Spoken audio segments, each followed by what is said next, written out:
Good morning everyone. आज हम capital gain से रिलेटेड अपने बुक का क्वेश्चन नंबर 7 स्टार्ट कर रहे हैं, जिसमें अलग अलग long term capital gain and short term capital gain दिए हुए हैं। सेपरेटली उनकी कैलकुलेशन की जाएगी। हम देखेंगे कि यदि असेट्स है तो आपने परचेज किया है और सोल्ड किया है, उसमें ड्यूरेशन कितना है? 3 ईयर लेस देन है।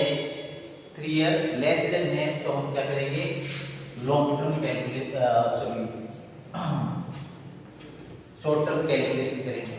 और मोर देन 3 ईयर है तो लॉन्ग टर्म करेंगे। ठीक है।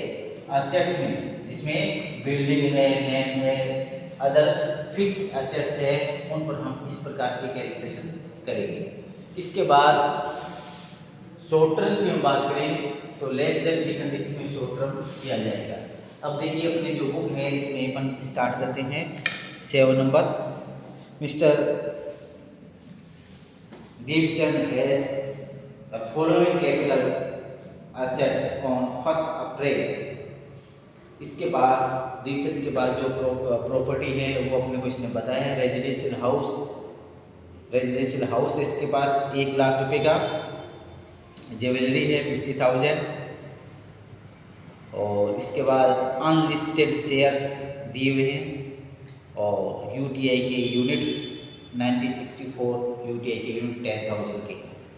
इसके बाद नीचे अपने को इसने डिटेल बताया है कि मिस्टर दीपचंद है उसने सोल्ड कर दिया रेजिडेंशियल हाउस को, उसने सोल्ड किया है ये 34 लाख में। एंड कॉस्ट ट्रांसफर की है इसमें, जो ट्रांजेक्शन कॉस्ट है वो ट्रांजेक्शन कॉस्ट रहेगी 20,000 20,000। जो रेजिडेंशियल हाउस को आपने सोल्ड किया ना, इसमें ट्रांसफर कॉस्ट है इसकी 20,000।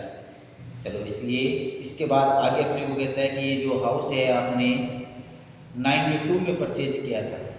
तो आपको पता है 92 में परचेज किया था तो अपना जो इंडेक्स है वो 2001 का स्टार्ट है, 100 है, और ये 96 या 2001 से जो भी पहले है उसमें इसने परचेज किया था।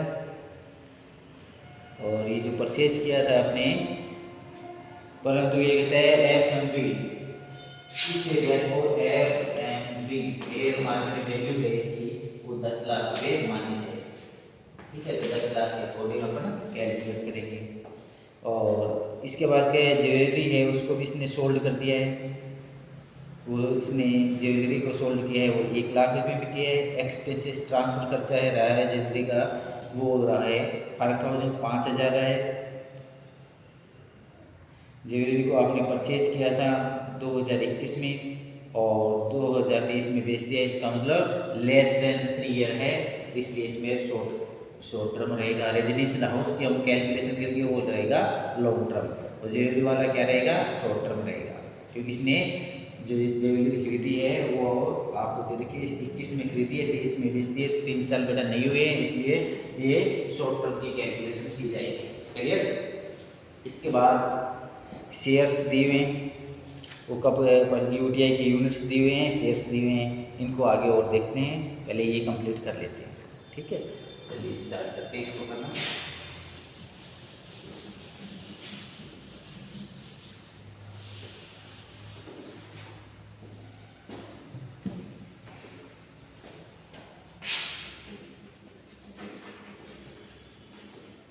Computation of taxable income from capital gain. ठीक है, फॉर द असेसमेंट ईयर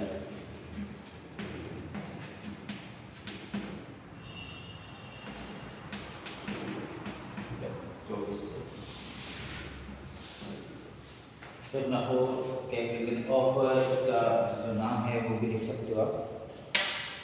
चलिए आगे बढ़ते अपन, यहाँ ऑफ लगा के सीरीज जो भी नाम है वो अपन यहाँ लिख देंगे इसका, फिर आगे बढ़ते हैं। सबसे पहले यहाँ लिखा जाएगा वो system selling price of house property, selling price of house property, residential house को आपने सोल्ड किया है तो यहाँ रेजिडेंशियल हाउस लिख देना of residential house. Residential house को हमने सोल्ड किया है 34 लाख में, तो यहाँ 34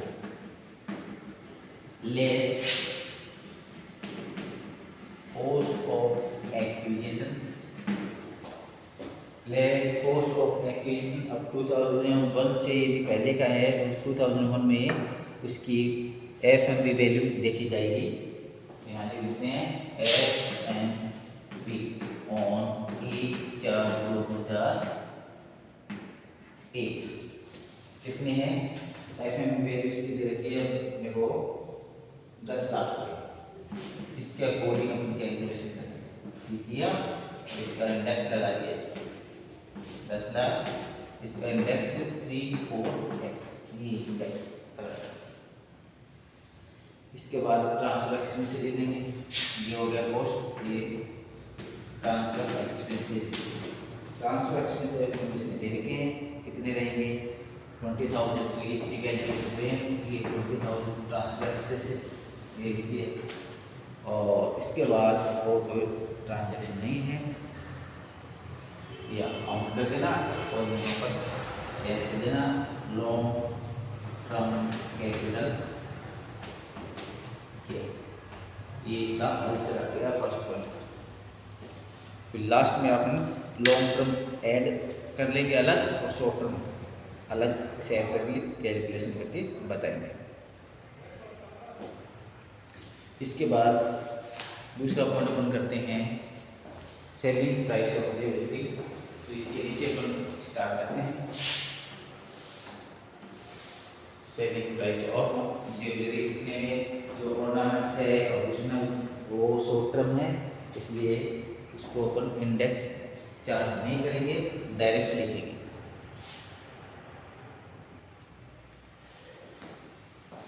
सेलिंग प्राइस इसकी दी हुई है वो अपन लिख देंगे यहाँ पर 1 lakh less cost of acquisition. ये आपने कितने दे दिए, इंडेक्स बता इसमें चार्ज करना नहीं है, क्यों नहीं करना इंडेक्स, क्योंकि ये शॉर्ट टर्म ये कर दिया। इसके बाद less transfer expenses, transfer expenses में वो दे रखे इसके 5,000, ये कितने 50,000 45,000 that is short term capital gain. Short term capital gain आ गया है, शॉर्ट टर्म कैपिटल गेन, ठीक है। इसको आपने जो परचेज की है उसको with in 36 month sold out कर दिया है, इसलिए शॉर्ट टर्म बन गया है और ये था लॉन्ग टर्म। करिए चलिए आगे बढ़ते अपन। इसके बाद शेयर्स की हम बात करते हैं, तो आप लिखिए इसको सेलिंग प्राइस ऑफ शेयर्स। ये जो शेयर्स आपने परचेज किए हैं वो अपने को दे रखे हैं, वो अपन लिखते हैं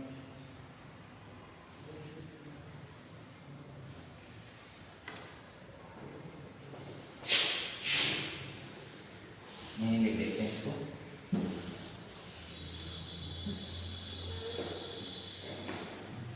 थर्ड पॉइंट करें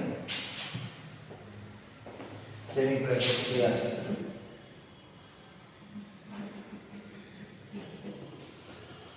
ये शेयर्स है उसकी सेलिंग प्राइस अपने को उसने दी है, ये शेयर्स आपने बेच दिए 4,60,000, 4,60,000 में आपने सोल्ड आउट कर दी है।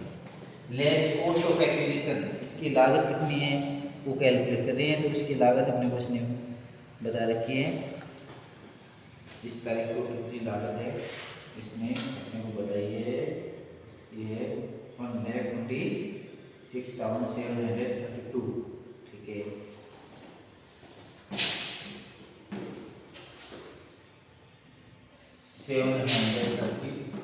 इसका इंडेक्स करा देंगे डिवाइड में, इसका इंडेक्स है इंटू 4 करना। और इसके बाद ट्रांसफर पर चलेगा, ट्रांसफर एक्सपेंसेस रहेंगे, तो ये आप लेस कर देना। ट्रांसफर एक्सपेंसेस अपने को दे रखे इसलिए 10,000 ये भी ये आप लेस कर दीजिए। लॉन्ग टर्म कैपिटल गेन आ जाएगा, इस पर आपको डिडक्शन देना है, तो ये आप यहाँ करके फिर यहाँ लिखना less deduction under section 54, under section 54 F लगेगा, अंडर सेक्शन 54। अब यहाँ देखिए आप new residential house purchase, new residential house purchase. अब new residential house purchase, if any property को यदि आप सोल्ड आउट करते हो, उससे यदि कोई मकान परचेज करते हो, रेजिडेंशियल हाउस परचेज करते हो, तो आपको डिडक्शन मिल जाएगा। उसके लिए क्या होता है, उसके लिए ये है, ये जो आपका है ये लॉन्ग टर्म कैपिटल गेन है, उसका फॉर्मूला क्या होगा, long term capital gain into investment amount, कितने में खरीदा वो, डिवाइड में परचेज कंसीडरेशन, ये इसका फॉर्मूला है। तो यहाँ जो अमाउंट आई वो लिख देना, और इन्वेस्ट इसने किया है 2 लाख रुपए, तो 2 लाख रुपए इन्वेस्टमेंट में अमाउंट कितनी लिखोगे, 2 लाख रुपए, और डिवाइड में क्या करोगे, नेट कंसीडरेशन का मतलब ये होता है कि ये जो अमाउंट है इसमें ट्रांसफर खर्चे 10,000 रुपये लेस करके 450 करना। अगर यहाँ लॉन्ग टर्म का अमाउंट करोगे इनटू में 2 लाख आपने इन्वेस्ट किया है, और परचेज कंसीडरेशन कितना रहेगा, 450, ठीक है। नेट कंसीडरेशन चाहिए, जिसको आप सेलिंग प्राइस बोल सकते हो, सेलिंग प्राइस नेट कंसीडरेशन, ठीक है, कितना रहेगा उसमें, ये जो सेल्स होती है उसमें ट्रांसफर के एक्सपेंसेस लेस कर दिए जाते हैं, और फिर यहाँ पे पुट कर दिया जाता है। यहाँ कितने का मकान खरीदा है वो लिखना है, डिवाइड में क्या लिखना है, डिवाइड में आपकी जो सेलिंग प्राइस है उसमें ट्रांसफर एक्सपेंसेस लेस करके लिखना, और इनटू में क्या आएगा, इनटू में आपने यहाँ जो कैलकुलेट किया वो लिखना, और जो भी आए वो इसमें से लेस कर देना और आंसर आ जाएगा। इस तरीके से इसको अपने को लेस करना है, ये long term capital gain taxable बन जाएगा। तो इस तरीके से अपने को थोड़ा ध्यान रखना है कि ये पॉइंट, यदि आप हाउस रेजिडेंशियल हाउस को सोल्ड किया है और उससे यदि न्यू रेजिडेंशियल हाउस परचेज किया है, तो डायरेक्टली यहाँ आपको डिडक्शन मिल जाएगा। और यदि आपने कोई और प्रॉपर्टी, जैसे आपने शेयर्स बेचे हैं और इससे जो लॉन्ग टर्म कैपिटल गेन हुआ है उस पे से आप न्यू रेजिडेंशियल हाउस परचेज करते हो, तो उसमें फिर आपको ध्यान रखना है ये फॉर्मूला अप्लाई किया जाएगा।